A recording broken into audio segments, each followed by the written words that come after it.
ahazwi nko mu karere ka Gakenke abaturage bafite ubwoba bwinshi cyane kugeza n'ubwo bamwe muri bo batangiye kuba barwara ihahamuka. Ni kuri uno musi wo kuwa gatanu ku itariki ya 26 ukwezi kwa 9 umwaka wa 2025. Nyemera nkunyuranyurire muri yano makuru akomeje kugenda agarukwaho kuva mu rukerera rwo kuri uyu wa gatanu ku itariki ya 26 ukwezi kwa 9 umwaka wa 2025, ahasanzwe hanyura amazi yazwi nk'umugezi wa Nyabarongo. Abaturage bahaturiye ubwo bazindukaga mu gitondo ngo kugira baje kuvoma amazi bifashishe uturimo twabo tw'amaboko nk'uko basanzwe bigenza. Muri rusange batunguwe no gusanga amazi asa ukumureba. Nyemera nkunyuranyurire muri yano makuru ndetse nkubwiye n'icyaba cyabiteye, turebere hamwe ese ibiri kugenda biva he ndetse bijya. Urasabwa kuba wanyereka ko tugeze kuri uno munota tukiri kumwe ubicishije mu buryo bwo gufungura ibuto ya subscribe. Nyaboneka ni ukukwinginga kugira ngo turebe ko twakomeza kugenda twaguka tukaba umuryango mugari. Urasabwa kuba wafungura iyo buto yanditseho sabone cyangwa se subscribe, warangiza ukanasharinga nk'inshuti zawe zigera kuri 3 cyangwa 4, uraba ugize neza cyane.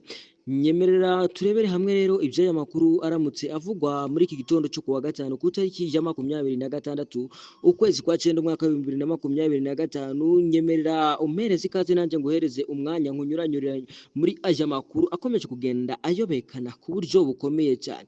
Reka nguhereze ikaze ndetse mitene nakwifuriza gukomeza kugubwa neza ndetse imirimo yawe ukora yose ikomeze kugendekera neza gatanu kuri gatanu nk'uko ubyifuza. Muri kino gitondo nibwo abaturage basanzwe batuye aho ari amazi y'umugezi wa Nyabarongo asanzwe aca mu mugezi wayo bazindutse mu gitondo kugira ngo bagende batore amazi yo kwifashisha mu turimo twabo twa buri munsi nk'uko basanzwe bagenda bakavomaho amazi yo kwifashisha. Muri rusange batunguwe cyane ndetse bamwe batangira no kuba babagiraho ingaruka byo kurwara ihahamuka ubwo bageraga ku mugezi bagasanga usa ukunguku namwe mubona kuri screen zanyu nk'uko nabiberetse cyangwa se nk'uko nabibabwiye kuri titire. Byatunguye benshi muri bo kugeza n'ubu ngubu bamwe ntibarabyakira ibintu bikomeje kugenda biri kuba. Bamwe bari kuvuga ko ashobora kuba ari amarozi, abandi bakavuga ko ashobora kuba ari umuburo, abandi bakavuga ko ari ibitangaza. Ariko nje hano kugira ngo ngusobanurire turebere hamwe iby'aya makuru tuyave imuzi n'umuzingo. Ariko nyaboneka ari nako nkomeza kugenda nkwisabira kuba wanyereka ko ugeze kuri uyu munota tukiri kumwe uneze amatwi ubicishije mu buryo bwo kuba wafungura iyo buto ya subscribe, warangiza ukanafungura n'inzogera kugira ngo igihe icyo ari cyo cyose tuzanye amakuru akomeye cyane cyangwa se update nk'izi ngizi aje akugeraho mu bambere kugira ngo bajye babiguhereza muri notification. Ngaho reka nkwihereze ikaze nawe umpereze umwanya ubundi nkunyuranyurire muri ano makuru akomeje kugenda agarukwaho kugeza kuri uyu munota. Ubwo umuturage yari afite gahunda byaye byamuraye ku mutima ko ari bubyuke ajya kuvoma amazi menshi cyane yo kuba yakifashisha mu bworozi bwiwe, dore ko yari asanzwe yoroye amatungo y'inka agera nko kuri amasho 3. Nibwo yabyutse mu gitondo afata abakozi be abashyira ku nzira kugira ngo baje kuba bazana amazi bahereze inka ze kugira ngo zikomeze kugenda ziri kugubwa neza. Byabatunguye cyane ubwo bahingukaga bagikubita amaso ku mugezi babona ibintu byahinduye isura. Babanje kugira ngo ntibareba neza cyangwa se ngo bo barabaroze, bahamagara na bagenzi babo ngo baze barebe ibyo ari byo. Nabo bakihagera bakubiswe n'inkuba ubwo basangaga amazi yahindutse umutuku arimo aratemba asa n'amaraso. Byari bigoranye cyane kugira ngo buri muturage wese uhageze aje kuba yakiyumvisha ibintu biri kubera kuri uyu mugezi. Ariko abenshi bahageraga basobanuye ko bagiye kuba bagaragaza icyatumye amazi aba ahinduka guca. Nyemera nkwereke ikintu nyamukuru cyatumye amazi aba yahinduka guca, dore ko twaganiriye n'abahaturiye benshi cyane bazi ibisanzwe bibera kuri uno mugezi.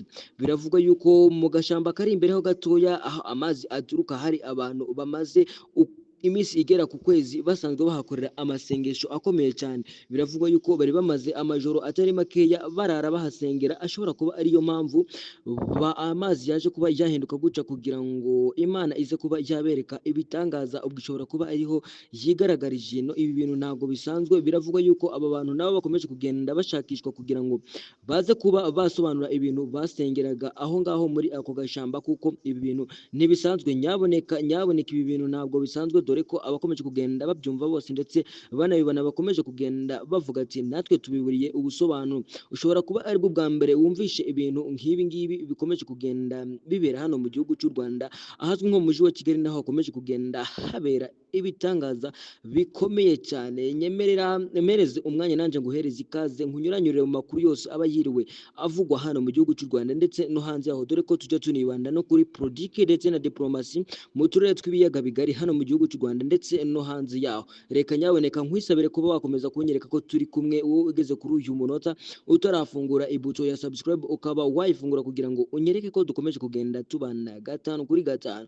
Reka nanone mpite nguhereza ikaze nawe ugeze hano muri kano kanya, nkwifuriza gukomeza kugubwa neza ndetse ibyo ukora byose bikomeze bikugendekere neza gatanu kuri gatanu nk'uko ubyifuza. Reka nkwibutse wowe ugeze kuri channel ari ubwa mbere ko igihe ufite igitekerezo cy'uko ari amakuru twakugezaho nk'uko ubyifuza, ubisiga muri comment ya video twakoze, ubundi tukakunyuranyurira mu makuru aba akomeje kugenda agarukwaho kenshi cyane, cyangwa se amakuru tuba tuvuye gushaka ku mbuga nkoranyambaga zigiye zitandukanye, tukaza tukayabagezaho kugira ngo twese dukomeze kugenda tunogerwa n'amakuru aba agezweho hano mu gihugu cy'u Rwanda ndetse no hanze yaho, dore ko aba ari update news nk'uko bikomeje kugenda bigaragara rero hano kuri uno munsi wo kuwa gatanu ku itariki ya 26 ukwezi kwa 9 mwaka wa 2025.